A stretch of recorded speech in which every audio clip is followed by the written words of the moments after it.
यशवंत माने त्यांनी तुमच्यावरती आरोप केलेला आहे. तुम्ही 50 लाख रुपयांची मागणी केली, गाडीची मागणी केलेली होती.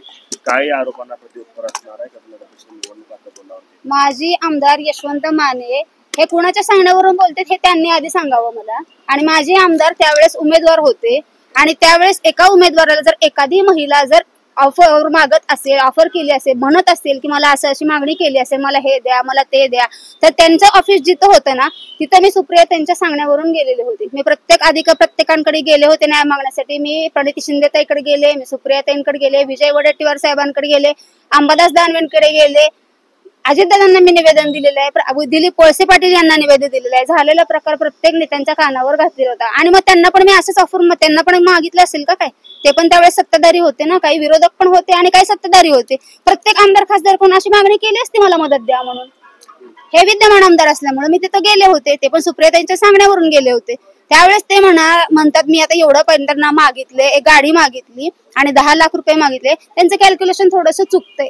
जर मला उमेशदादा पाटील आणि राजू भाऊ खरे प्रचाराच्या दरम्यान इथं या आमच्या व्यासपीठावर या जर म्हणत असतील म्हणले आणि त्यांनी जर 50 लाख रुपये देतो म्हणले तर ह्यांना मी एक इनोवा गाडी, आय थिंक इनोवा गाडीची किंमत 25 लाख धरा आणि 10 लाख रुपये कॅश, 25 + 35 किती झाले? 10 + 35 म्हणल्यानंतर किती? 45 लाख रुपये जर झाले, 35 लाख झाले असतील. 25 + 10 35 मग 15 लाखाचा मी लॉस का केला असता? आणि एखाद्या माणसाकडून 50 लाखाची जर ऑफर असेल तर समोरच्या माणसाला तुम्ही 1 कोटी रुपये मागू शकता ना. मुलगा रडत असेल तर आई त्याला 1 चॉकलेट देते तर तो थांबत नाही, तर वडील त्याला 4 चॉकलेट देतात. तो आईचं ऐकेल का वडिलांचं ऐकेल? मग त्यांनी मला 1 कोटीची ऑफर द्यायची होती. ते विद्यमान आता होणारे आमदार होते, सध्या तर तेव्हाचे विद्यमान होतेच ना. त्यांनी दाखवा, कुठलाही माझे अकाउंट चेक करावे, माझ्या नावावर आता 1-1.5-2 वर्षामध्ये कुठं गाडी आहे का, फ्लॅट आहे का, बंगला आहे का, कुठल्या नातेवाईकांच्या अकाउंटवर मी कधी पैसे ट्रान्सफर केले असतील का, हेही दाखवावं. फक्त अनगर नगर पंचायत आज इलेक्शन पहिल्यांदा लागत आहे, तिथली बिनविरोध करायची आहे. हे ज्या पक्षामध्ये गेले तिथल्या पक्षांच्या नेत्यांना त्यांनी शब्द देऊन आलेले आहेत, अनगर नगर पंचायत ही आम्ही बिनविरोध करून दाखवणारच. आणि आता पहिला मान तर मिळायचा असेल तर पाटलाच्या सुनेलाच आहे. मग का सर्वसामान्य लोकांच्या महिला काय तिथं होत नव्हत्या का? आज उज्ज्वला तिथे फॉर्म भरणार आहे म्हणून ते फक्त एवढं पॉलिटिक्स चालू केले. गेली 10 महिने ते शांत का बसले, 11 महिने शांत का बसले? मी ज्यावेळेस त्यांचा अभ्यास थोडासा कच्चा व्हायला लागलेला आहे, वयाच्या मानाने जरा चेकिंग करत जावं म्हणा. 25 ऑक्टोबरला नाही तात्या तर मी तुम्हाला 23 ऑक्टोबरला भेटायला आले होते. आणि जर मी तुम्हाला तिथं मागणी ऑफर केली तर तुमच्या ऑफिसच्या खाली बंड गार्डन पोलीस स्टेशन होतं. मला ही महिला मागायला म्हणून त्यांनी पोलीस स्टेशनला लगेच नोंद का केली नाही? याच्या आधी पण एक महिला त्यांना हनी ट्रॅप काय असतं त्याच्यामध्ये अडकवत होती. मग उज्ज्वला तिथेलाही खाली जाऊन लगे केस करायची ना. मिटवून घ्या. विद्यमान आमदारला ज्यावेळेस उज्ज्वला तिथे 15 ऑगस्टला बसली उपोषणाला त्यावेळेस आले नाहीत भेट द्यायला. तिरुपती बालाजीला गेले, ज्यावेळेस अनगर अप्पर तहसील त्याच वेळेस माझे 4 बांधव बसले होते उपाशी. अनगर अप्पर तहसील कार्यालय रद्द करायचं अनाधिकृतपणे नेलेलं होतं रजिस्टर ऑफिस आणि त्यावेळेस आले ना त्यांचे उपोषण सोडवायला. ते तिकडे फिरत राहिले. नगरपंचायतची निवडणूक होती, राजेश पाटलांच्या सुनेनं फॉर्म भरलेला आहे. तुमची काय भूमिका असणार आहे? तुम्ही सुद्धा उमेदवारी अर्ज दाखल करणार आहात का? काय नेमकी भूमिका? कोणत्या पक्षाचा पाठिंबा? मला 3-4 पक्ष माझ्या कॉन्टॅक्ट मध्ये आहेत आणि मी तिथं फॉर्म भरणार आहे. आणि मी तिथं फॉर्म भरायला येऊ नये म्हणून ज्या दिवशी फॉर्म चालू झाली प्रक्रिया 10 तारखेपासून त्या दिवसापासून इतकं समाजाला येणं आता बोलत नाही. मी 18 पगड जाती धर्माचे युवक युवती महिला तिथं उभा केलेल्या आहेत की उज्ज्वला तिथेला फॉर्म भरू द्यायचा नाही. ती आली की तिच्यावर हल्ला करायचा, काहीतरी अश्लील तिला बोलायचं की जेणेकरून तिला हे करण्याचा प्रयत्न होईल की रागाला येईल आणि तिथं काहीतरी घातपात तिचा करण्याचा प्रयत्न होईल, असं त्यांची तयारी चालू आहे. मग आज सीएम साहेबांना गृहमंत्री तुम्ही आहात ना, आज लाडकी बहीण फॉर्म या भरायला येणार आहे आणि तिथं तुम्ही हल्ला करणार आहात. असं जर तिथं लाडक्या बहिणीवर जर हल्ला झाला तर सीएम साहेब तुम्हाला उद्या जनतेला तोंड द्यावं लागणार आहे. पुन्हा तुमच्या लक्षात येईल की आपण कुठल्या प्रवृत्तीचा माणूस आपल्या पक्षामध्ये घेतला. भाजप हा खूप सुरक्षेची गरज आहे असं तुम्हाला वाटतं? मला सुरक्षेची नाही, मला 2 वर्ष झालं भोर पोलीस स्टेशन मला सुरक्षा देत आहे. ज्या वेळेस मला गावामध्ये जायचं असतं त्यावेळेस मला प्रोटेक्शन दिलं जातं. साधी गोष्ट आहे, उज्ज्वला तिथे आमदार खासदार कुठल्याही पदावर, शासकीय पदावर नाही किंवा कुठल्याही राजकीय पदावर नसताना तिला प्रोटेक्शन का दिलं जातं? त्यांना माहिती तिला अनगरला जीवाला धोका आहे. आणि हा प्रत्यय त्यांनी मध्ये पण मी इलेक्शन झाल्यानंतर मी मध्ये गेले, मानवी हक्क आयोगानं आम्हाला पंचनामा करण्यासाठी तिथं पाठवलं.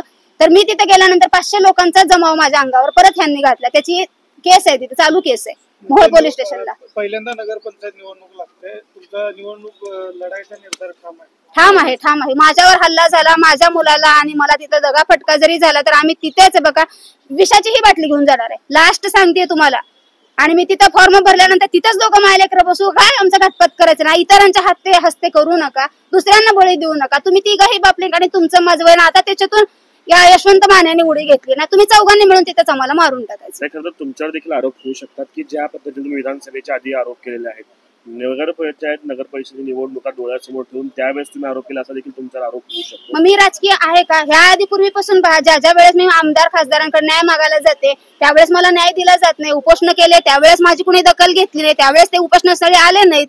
हे फक्त जेव्हा किंवा कॉल त्यांच्या नेत्यांच्या सांगण्यावरून केला की म्हणतात भेटायला या, एकटं भेटायला या, शेळगाव गावात भेटायला या, का 4-5 बहिणी घेऊन या, वयस्कर माणसं घेऊन या, असं का म्हणत नाहीत?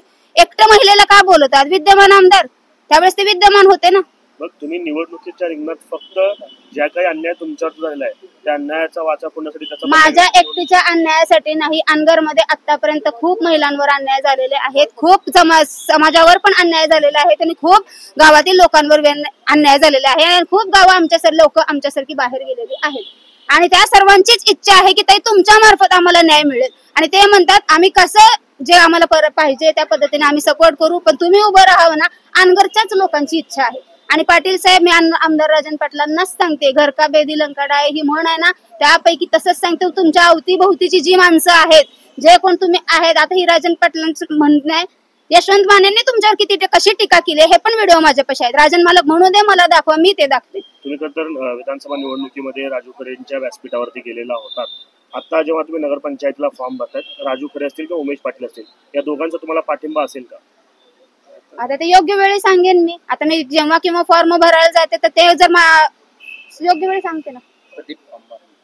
फॉर्म आता दिवस तर 3 राहिलेले आहेत, झाली आहे तयारी तरी, पण माझी तयारी पूर्ण खच्चीकरण व्हावं, मानसिक हिला टेन्शन यावं, हिने ह्यातून परावृत्त व्हावं म्हणून हे 1 वर्षानं आता केलेलं हे कांड आहे. मग राजन यशवंत मानेंना सांगणार, माझ्यासारखी बहीण असेल तुम्हाला, जर आरोप करायचे होते तर तुम्ही त्यावेळेस आमदार होतात आणि तुम्ही उमेदवार पण होतात. उमेदवारीच्या तिथल्याच स्टेजवर दाखवायचं होतं बघा, काही उज्ज्वला थिटे अशी पैशाची मागणी कराली, तुम्ही निवडून आला असतात. आतापर्यंत अनगरची निवडणूक ही बिनविरोध झालेली आहे, ही निवडणूक तुम्ही बिनविरोध होऊ देणार नाही असं? बिनविरोध झालेली नाही, आणखी फॉर्म गेलेले नाहीत. आणि ग्रामपंचायत झाली होती, आता ग्रामपंचायत 68 वर्ष झालं नाही, तिथं कुणाचं मत कधी घेतलं जात होतं का? विचारत होते का ती कुणाला भरायचंय का फॉर्म? प्रत्येक बॉडी जी असते 7-7ची जी कमिटी असते त्यावेळेस आम्हाला विचारत होते का? एकदाही ते विचारत नव्हते. स्वतःची मत ही असं ह्या माणूस उभा करायचा, तो माणूस उभा करायचा, स्वतःच ठरवतात. आणि आताही त्यांनी जो प्रकार केलाय की असं आमची बिनविरोधच होणार, त्यांनी विचारले का जनते माता भगिनींना की कुणाला इच्छा आहे का? मतं तिथं घेतली जात नाही, तिथं मतं लादली जातात. आणि ही सगळीकडे मी गेले तर एकच माझं सांगणं आहे, प्रत्येक ठिकाणी गेलेले आहे, कुठं न्याय भेटलेला नाही, फक्त न्याय भेटलेला आहे तर मनोज दादा दरांगे यांच्या दरबारात उज्ज्वला थिटेला न्याय मिळालेला आहे. मला त्यांनी सांगितले, मॅडम मला कुणीही ताई मला माहित नाही ते कोण पाटील वगैरे कुठलीही, मी राजकीय हेतूच्या ह्याच्यात मी पडत नाही, पण माझ्या बहिणीला आणि बाच्चाला जर काय घातपात झाला आणि तिच्यावर जर काय झालं तर मराठा समाजातर्फे मी गप्प बसणार नाही, महाराष्ट्र पेटवून देईल, असं जरांगे दादांनी मला साथ दिलेली आहे. ओके.